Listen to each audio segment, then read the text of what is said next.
La renaturation des villes peut-elle nous protéger des canicules ? Merci d'avoir posé la question. Samedi 18 juin 2022, la France a connu des records de chaleur. La canicule s'est abattue sur l'ensemble du territoire avec des températures records, 42,9 degrés à Biarritz, 39,2 degrés à Tarbes et un peu moins de 37 degrés à Paris. Quelques jours plus tôt, le gouvernement a annoncé un plan de 500 millions d'euros pour la renaturation des villes afin d'apporter de la fraîcheur dans les centres urbains. La première ministre Elisabeth Borne en a parlé de la manière suivante lors du Conseil des ministres du 14 juin. Moins de goudron et plus d'arbres pour apporter de la fraîcheur et limiter les températures. Le terme de renaturation, surtout utilisé par les spécialistes, apparaît dans la loi Climat et Résilience votée en 2021. Comment définir la renaturation ? Comme son nom l'indique, l'idée est de remettre de la nature dans les villes avec des zones végétalisées parce que le béton omniprésent capte la chaleur. Ces dernières décennies, l'urbanisation a fait disparaître la biodiversité de nos centres-villes. Selon Marjorie Musi, directrice de recherche au Centre d'études et d'expertise sur les risques, l'environnement, la mobilité et l'aménagement, il faut désimperméabiliser. Elle s'explique auprès de Ouest France. Désimperméabiliser consiste à reconvertir du bitume ou du béton en sol naturel, plus frais l'été. Les enjeux sont importants, cela permet aussi de remplir les nappes phréatiques et de mieux gérer les inondations. Il s'agit d'une façon de faire parmi tant d'autres, puisque Laurent Bizot, président de l'Union nationale des entreprises du paysage, souligne aux médias Le Monitor qu'il y a autant de façons de renaturer la ville qu'il existe de villes. Il appelle à une planification précise dans les villes. En plus de la végétalisation, la réintroduction de l'eau pour faire baisser les températures est essentielle à ce processus.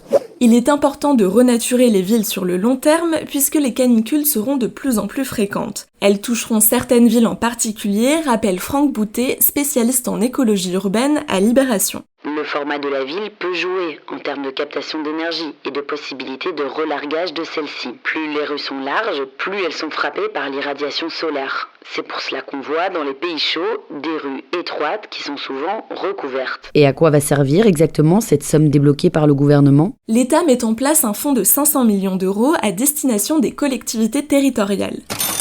Plusieurs organismes publics s'associent à la démarche, notamment l'Agence de l'environnement et de la maîtrise de l'énergie. L'État a par exemple évoqué l'installation d'îlots de fraîcheur. À la date du 20 juin 2022, les autres détails étaient peu connus. Ils dépendent surtout des choix faits par les collectivités territoriales. La renaturation a-t-elle vraiment un impact positif face aux canicules ? Plusieurs études l'ont déjà souligné. Planter des arbres est la solution à adopter dans les centres-villes. Certaines métropoles ont investi dans la renaturation il y a plusieurs années. Strasbourg, par exemple, a installé des îlots végétalisés en 2021 dans le cadre du projet Canopée, dont l'objectif est de planter 10 000 arbres d'ici 2030. Paris a encore beaucoup de travail à faire. L'architecte Vincent Calbeau faisait remarquer sur Europe 1 en 2020 que la capitale française possède 5,6 m² d'espace vert par habitant, contre 35 m² à Paris et 250 m² à Rome.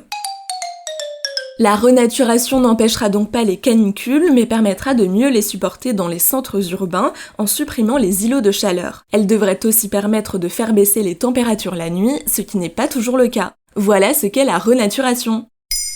Maintenant, vous savez, un épisode écrit et réalisé par Pauline Weiss. Ce podcast est disponible sur toutes les plateformes audio et pour l'écouter sans publicité, rendez-vous sur la chaîne Bababam Plus d'Apple Podcast.